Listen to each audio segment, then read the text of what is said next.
President Biden back in Washington amid growing fallout after his summit with Russian President Vladimir Putin fails to produce any major breakthroughs. No wonder they lowered expectations.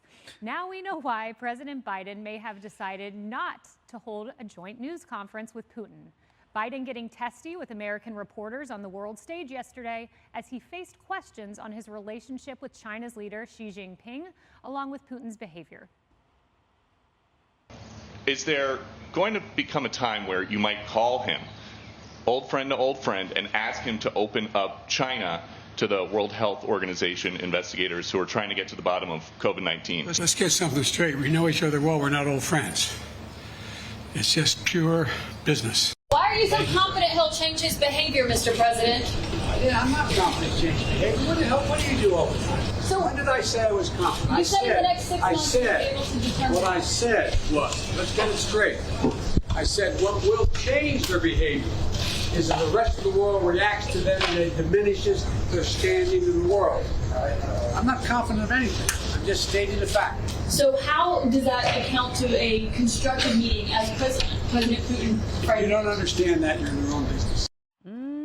But the media, in what is a shock to no one, still lavishing praise on Biden even after he snapped at the CNN reporter who also excused Biden's behavior.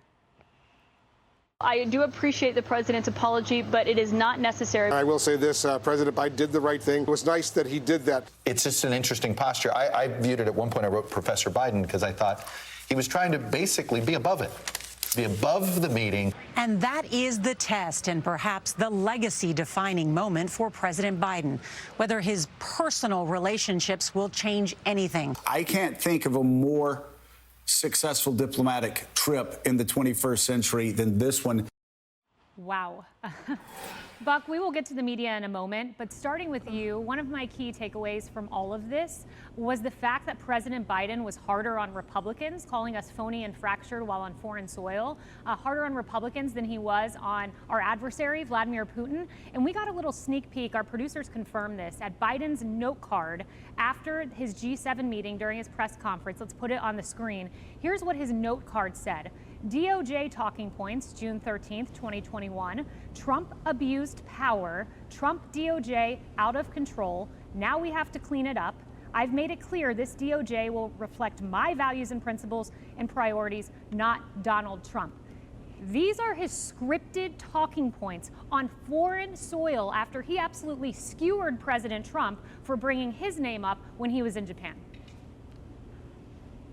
Kayleigh, there are some absurd and delusional approaches that you see from the Democrats when it comes to weighing who's a bigger concern for the United States. Are there any foreign enemies or adversaries who could reach the same level as, say, what we're constantly being lectured on here at home with the insurrectionists that we hear about every day? No, the Democrats are much more concerned about trashing Republicans even on the world stage than being focused, and in this case, obviously, Joe Biden himself being focused on countries that are doing things that dramatically impact and even undermine U.S. interests. There have been those cyber attacks we believe have come from Russia's soil. So there's a whole host of problems here. But it was also an opportunity where the media obviously is trying to prop this guy up and hope that we've all forgotten that he's been reliably wrong on every major foreign policy decision. This is actually a quote from former CIA and DOD Chief Gates.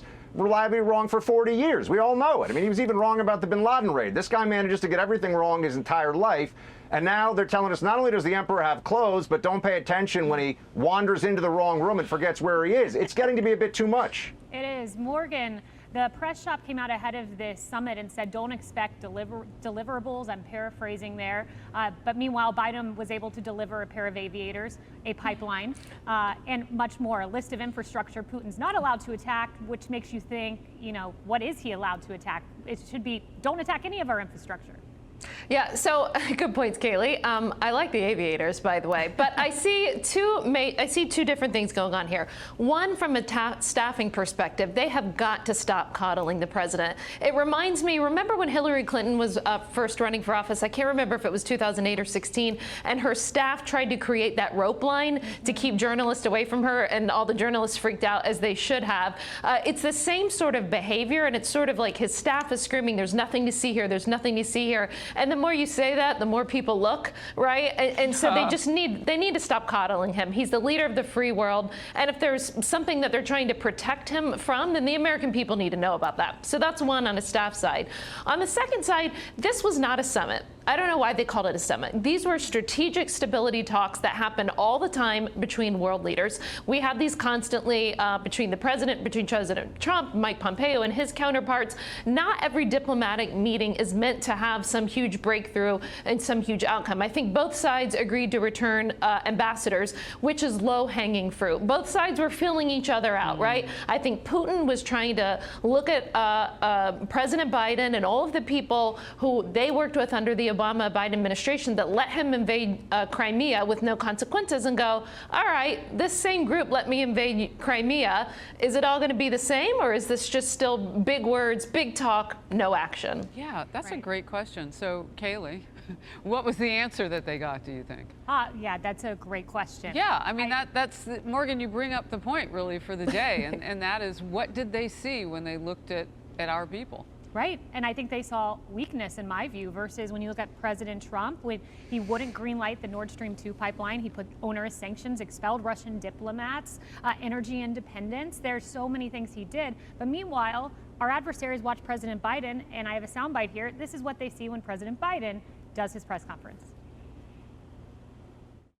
I'll take your questions, and as usual, folks, they gave me a list of the people I'm going to call on. Harris? So we have a couple of lists going on here. So there's the list that Putin got of stuff you can't hit. And then there's the list that we get of the people who are allowed to ask questions. But so does he get the list of the questions that they're going to ask too? I mean, apparently he didn't with Caitlin Collins. I mean, I don't know how much of this that we as the American people want to put up with, or as the press corps. I mean, Caitlin Collins was classy and she said, oh, no need to apologize.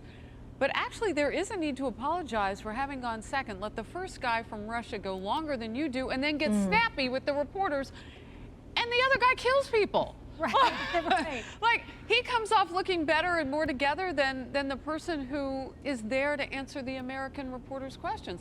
Look, I'm not comparing Biden to Putin. No one in their sane mind would ever do that. We know the difference between a killer and the guy who faux pas, but he cussed at her. Yeah. I mean, come on, where was his mind at this moment? That's a great question. Emily, though, the media calling this a legacy-defining trip. Oh, of course. I mean, Buck put it well. The ever-delusional press seems to have attended a, not summit, but strategic talks, I think if I got that right, Morgan, between the two, because clearly they were showering him with praise when the rest of us were seeing a weak counterpart. To your point, yes, it's not comparing him to Putin, but there was clearly such a contrast of strength and endurance, and unfortunately, it was us that fell short. It's mortifying. And yet the press there said, oh, look how comfortable he is, taking off his jacket, answering reporters' questions. It was hot. They shot him in the sun. When Putin took 20. He took over 20 questions with no signs of stopping. Our president just took 7, predetermined, to your point. And then they didn't address him losing his mind over what was frankly a reasonable question by Caitlin Collins. They only addressed it after he made that weird apology, with CNN saying, oh, it was nice that he did that, and saying that that's classic Joe Biden, you know, coming out, taking it off the table, they said. The only thing classic about it that I saw was, to Buck's point, a continued faux pas and a continued lack of any type of decorum of handling questions thrown at him, whether spontaneous or not. This guy continues to fail. It's so different than what you and President Trump faced, your comms team. Biden gave aviators, and President Trump sanctioned Russia to the point where there was virtually nothing left to sanction, but President Trump was the Russian asset in the eyes of the media. Wow.